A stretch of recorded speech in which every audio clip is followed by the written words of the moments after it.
मानहियो जान से छोड़बो नहीं आसान से मरलो पछीन के ले अइबो भगवान से।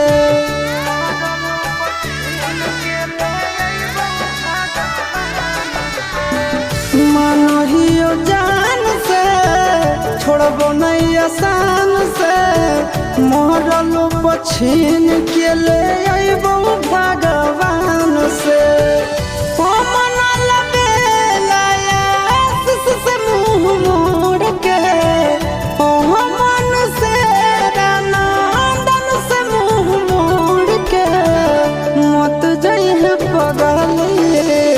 पगला के छोड़ के मत जाइए